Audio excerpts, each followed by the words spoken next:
Hello and welcome to GoGetterGeeks. In today's video, we are going to talk about programming languages, what they are and how do they work.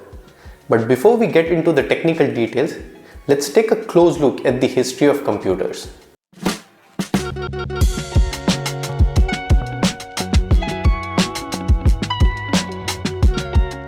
When computers were first created, software was written in machine code, a language made up of binary, just zeros and ones. While machines understood this language perfectly, it was far from human-friendly. To make computers more accessible and encourage their widespread use, software had to be easier to create.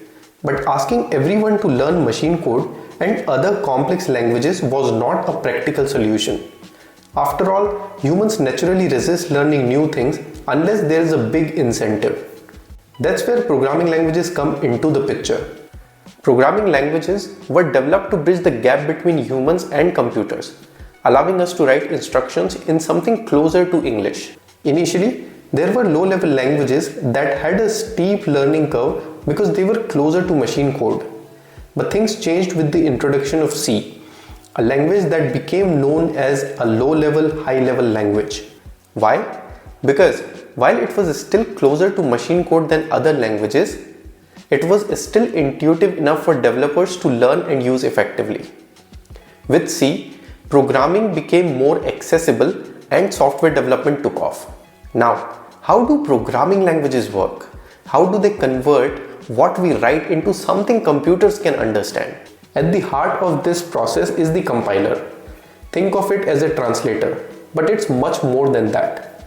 A compiler takes your program, written in a high-level language like C or Python, and converts it into a machine code, the binary instructions that computers execute. So why call it a compiler and not just a translator? Because a compiler performs several additional tasks like checking your code for errors, optimizing it, and ensuring it runs efficiently. While this is a topic worth exploring in itself, for now, just remember, compiler is the backbone of every programming language. Every programming language has its own basics, just like a natural language. Characters.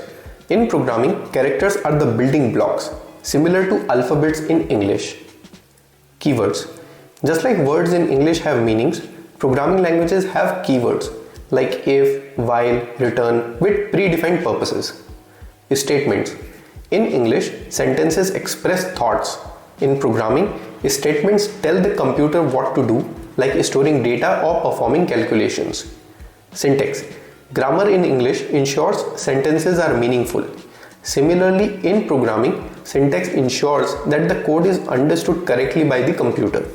All these elements come together to form the structure of a program. When you write a program, the first step is to compile it into machine code. Once compiled, this code can be run on compatible systems. But remember, compiled code is platform specific. A program compiled for Windows won't run on a Mac without additional work. That's another interesting topic we'll explore in a future video. I hope this video gave you a clear understanding of programming languages and how do they work. If you found it helpful, don't forget to like, share and subscribe to GoGetterGeeks. Stay curious and I'll see you in the next video.